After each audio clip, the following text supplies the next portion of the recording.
Hi friends, പുതിയൊരു വീഡിയോയിലേക്ക് എല്ലാവർക്കും സ്വാഗതം. ആകാശിന് ശ്രേയയുടെ പെട്ടെന്നുള്ള ഭാവവ്യത്യാസം കാണുമ്പോൾ സംശയം വരികയാണ്. എന്നിട്ട് ചാരുവിനോട് ചോദിക്കുകയാണ്, അല്ല നീയും അച്ഛനും കൂടി ശ്രേയയുടെ വീട്ടിൽ പോയിട്ട് എന്താണ് ഉണ്ടായത് എന്ന് ചോദിക്കുമ്പോൾ ചാരു ആകാശിനോട് കള്ളം പറയുകയാണ്. അപ്പോൾ ആകാശിന് ചാരുവിൻ്റെ ആ സംസാരം കേട്ടപ്പോൾ തന്നെ ചാരു നുണ പറയുകയാണെന്ന് തോന്നുകയാണ് കേട്ടോ. അപ്പോൾ നീ നുണ പറയുന്നത് പോലെയാണല്ലോ ചാരു എനിക്ക് തോന്നുന്നത് എന്ന് പറയുമ്പോൾ വെറുതെ അക്കുച്ചേട്ടൻ സംശയിക്കേണ്ട, അല്ല അവരിപ്പോൾ ഹോസ്പിറ്റലിൽ നിന്ന് ഡിസ്ചാർജ് ആയിട്ട് എത്താറായിട്ടുണ്ടാവും, ഞാൻ അനുവിനെ ഒന്ന് വിളിച്ചു നോക്കട്ടെ എന്ന് പറഞ്ഞ് ചാരു അനുവിൻ്റെ ഫോണിലേക്ക് വിളിക്കുകയാണ്. അപ്പോൾ അനു പറയാണ്, ഞങ്ങൾ ഹോസ്പിറ്റലിൽ നിന്നും ഡിസ്ചാർജ് ആയതാ വീട്ടിലെത്താറായിട്ടുണ്ട് ചേച്ചി എന്ന് പറഞ്ഞ് ഫോൺ വെക്കുകയാണ്. എല്ലാവരും കൂടി വീട്ടിലേക്ക് വരികയാണ്. അപ്പോൾ ഉമ്മറത്ത് തന്നെ ബാലൻ ഇരിക്കുന്നുണ്ട്. ബാലനെ കണ്ട ഉടനെ ശ്രേയ ഒരു പുച്ഛഭാവത്തോടു കൂടി നോക്കുകയാണ്. എന്നിട്ട് പുരുകം കൊണ്ട് എന്തുണ്ടായി, ഇപ്പോൾ എൻ്റെ കാല് വന്ന് പിടിക്കേണ്ടി വന്നില്ലേ എന്നുള്ള ഭാവത്തിലാണ് കേട്ടോ നോക്കുന്നത്.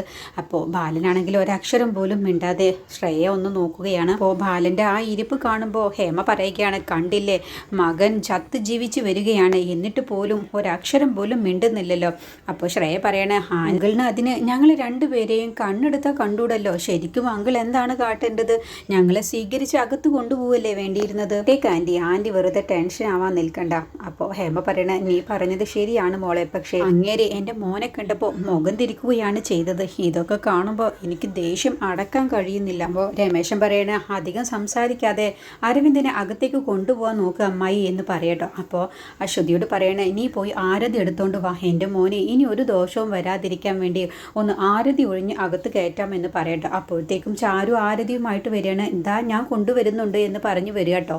അങ്ങനെ അരവിന്ദനോട് ചാരു പറയണ, അരവിന്ദേട്ടന് ഇനി ഒരു ദോഷവും വരാതെ സന്തോഷത്തോടു കൂടിയുള്ള കുടുംബ ജീവിതം കിട്ടാൻ വേണ്ടിയാണ് ഇങ്ങനെ ആരതി ഒഴിഞ്ഞിടുന്നത് എന്ന് പറഞ്ഞു. അരവിന്ദേട്ടൻ്റെ എല്ലാ കഷ്ടകാലവും ഇതോടുകൂടി ഇല്ലാതാവട്ടെ എന്ന് പറഞ്ഞ് ചാരു ആരതി ഒഴുകുകയാണ് കേട്ടോ. അതോടുകൂടി ഹേമ ആരതി തട്ടങ്ങ് തട്ടിത്തെറിപ്പിക്കുകയാണ്. നീ എൻ്റെ മോന് ആരതി ഒഴിയ, നീ ആരാടി, നീ കാരണമാണ് എൻ്റെ മോൻ ഇന്ന് ആശുപത്രിയിൽ കിടക്കേണ്ടി വന്നത്, ഇവരുടെ രണ്ടു പേരുടെയും ജീവിതം തുലയ്ക്കാൻ വേണ്ടി നോക്കിയിട്ട് ഇപ്പം നീ ആരതി ഒഴിയാൻ വന്നിരിക്കുന്നു, മാറി നിൽക്കടി എവിടെ നിന്ന് എന്ന് പറഞ്ഞ് ഹേമ ചാരുവിനെ എല്ലാവർക്കും മുന്നിൽ അങ്ങ് ചീത്ത പറയുകയാണ് കേട്ടോ. എന്നിട്ട് അശ്വതിയോട് പറയണേ, നീ പോയി ആരതി എടുത്തുകൊണ്ട് വാ എന്ന് പറഞ്ഞ് അശ്വതി ആരതി എടുത്തു വരികയാണ്. എന്നിട്ട് അരവിന്ദനെ ആരതി ഒഴിഞ്ഞ ശേഷം അവരെല്ലാവരും കൂടി അകത്തേക്ക് കയറി കേട്ടോ.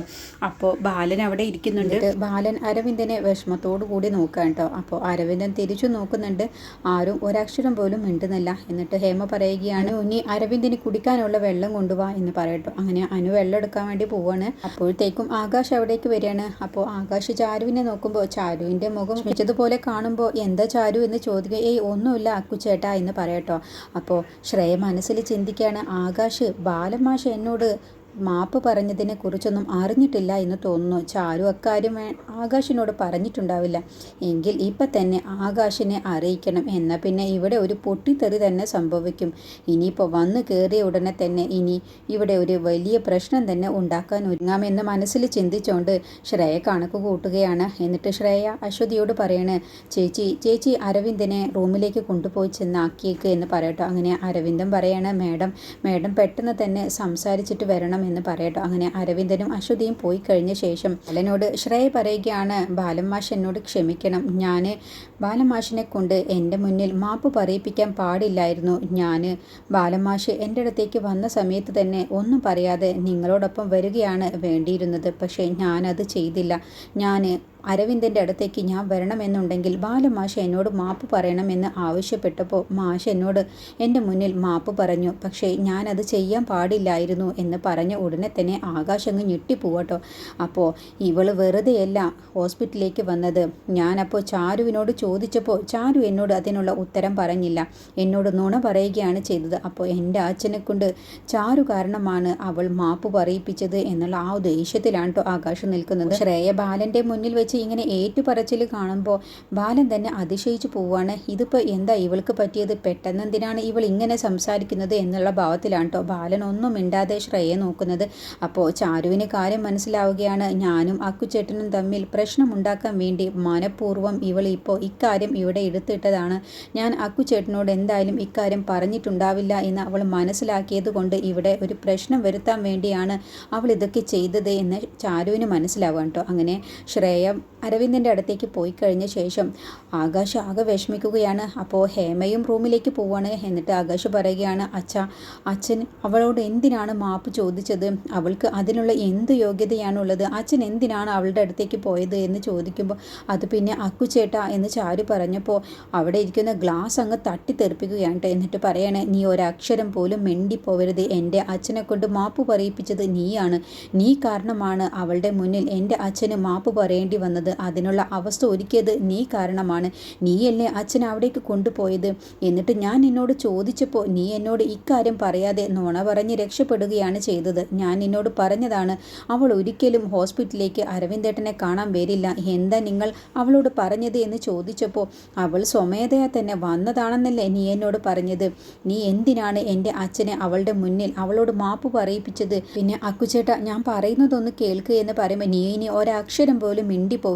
ഞാൻ എന്നോട് പലതവണ ചോദിച്ചപ്പോഴും നീ എന്നോട് നുണ പറയുകയാണ് ചെയ്തത്. എൻ്റെ അച്ഛനെ കൊണ്ട് അവളുടെ മുന്നിൽ മാപ്പ് പറയിപ്പിച്ചതും പോരാ, ഇനി ന്യായീകരിക്കുന്നു എന്ന് പറഞ്ഞ് ആകാശ് ചാരുവിനോട് വല്ലാതെ പൊട്ടിത്തെറിക്കുകയാണ് കേട്ടോ.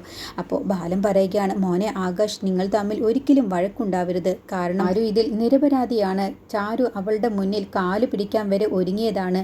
ഞാൻ അവളോട് മാപ്പ് ചോദിക്കരുത് എന്ന് കരുതി. പക്ഷേ ഞാനാണ് ആ സമയത്ത് ശ്രേയയോട് മാപ്പ് പറഞ്ഞത്. കാരണം ആ സമയത്ത് എൻ്റെ മനസ്സിൽ നീയോ ഇവളോ ആരും തന്നെ ഉണ്ടായിരുന്നില്ല. എൻ്റെ മനസ്സിൽ എൻ്റെ അരവിന്ദൻ്റെ ജീവൻ എനിക്ക് തിരിച്ചു കിട്ടണം എന്നുള്ള ഒരു അച്ഛൻ്റെ ആഗ്രഹം മാത്രമാണ് ഉണ്ടായിരുന്നത്. അതുകൊണ്ടാണ് ഞാൻ അവളുടെ മുന്നിൽ ഞാൻ മാപ്പ് ചോദിച്ചത് എന്ന് പറയുമ്പോൾ അച്ഛൻ എന്ത് പറഞ്ഞിട്ടും കാര്യമില്ല. എനിക്കത് ക്ഷമിക്കാൻ കഴിയില്ല. അച്ഛൻ അവളുടെ മുന്നിൽ പോയി മാപ്പ് പറയാൻ കാരണക്കാരി ഇവളാണ്. ഇവൾ കാരണമാണ് അച്ഛൻ അവിടെ പോയി മാപ്പ് പറഞ്ഞത്. അതുകൊണ്ട് അച്ഛൻ ഇപ്പോൾ എന്നോട് എന്ത് പറഞ്ഞാലും എൻ്റെ തലയിലേക്ക് അത് കയറില്ല എന്ന് പറഞ്ഞ് ആകാശ് ദേഷ്യം പിടിച്ച് റൂമിലേക്ക് പോവാട്ടോ. അപ്പോൾ ഇതെല്ലാം ശ്രേയ അപ്പുറത്ത് നിന്ന് കാണുന്നുണ്ട്. ഞാൻ വിചാരിച്ചതുപോലെ ആകാശും ചാരുവും തമ്മിലുള്ള വഴക്ക് തുടങ്ങി എന്നുള്ള ഭാവത്തിലാണ് കേട്ടോ സന്തോഷത്തോടു കൂടി ശ്രേയ അവിടെ മറഞ്ഞു നിൽക്കുന്നത്. എന്നിട്ട് ചാരു റൂമിലേക്ക് ചെല്ലുകയാണ്. അപ്പോൾ ആകാശ് അവിടെ ദേഷ്യത്തിലിരിക്കുമ്പോൾ അക്കുച്ചേട്ടാ, ഞാൻ പറയുന്നത് ഒന്ന് കേൾക്ക്. നിന്നോടാണ് പറഞ്ഞത്. എന്നോട് ഇനി ഒരക്ഷരം പോലും നീ മിണ്ടരുത്. നീ ഈ റൂമിൽ നിന്നും ഇറങ്ങി പോകുന്നുണ്ടോ? അല്ല എന്നുണ്ടെങ്കിൽ ഞാൻ പോവും. ചാരു, നീ മാറി നിൽക്ക് എന്ന് പറയുമ്പോൾ ചേട്ടാ, ഞാൻ പറയുന്നതൊന്ന് കേൾക്ക്.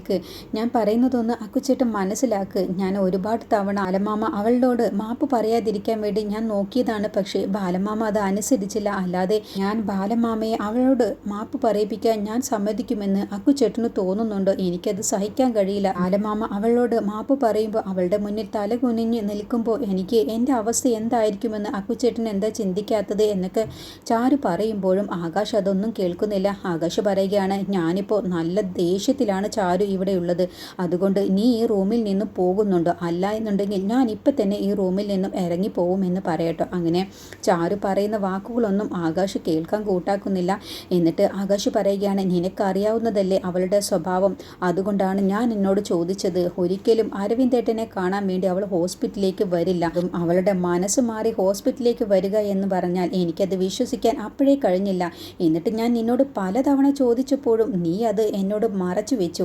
ഞാനൊന്നല്ലെങ്കിൽ നിന്റെ ഭർത്താവല്ലേ, എന്നോട് നീ മറച്ചു വെക്കാൻ പാടുമോ? അത് പിന്നെ ബാലമാമ എന്നോട് പറയരുത് എന്ന് പറഞ്ഞതുകൊണ്ടാണ്. അച്ഛൻ അങ്ങനെ പറഞ്ഞാലും നീ എന്നിൽ നിന്നും ഇക്കാര്യം മറച്ചു വെക്കാൻ പാടില്ലായിരുന്നുണ്ട്. ചാരു, നീ കൂടുതൽ സംസാരിക്കാതെ റൂമിൽ നിന്ന് പോകുന്നുണ്ടോ? അല്ല എന്നുണ്ടെങ്കിൽ ഞാനിപ്പോൾ ഇവിടെ നിന്നും ഇറങ്ങിപ്പോവുമെന്ന് പറയട്ടെ. അങ്ങനെ ചാരു കരഞ്ഞുകൊണ്ട് തന്നെ റൂമിൽ നിന്നും അങ്ങ് ഇറങ്ങിപ്പോവാണ്. ഇതിനെക്കുറിച്ചുള്ള ബാക്കി റിവ്യൂ അടുത്ത വീഡിയോയിൽ പറയാം.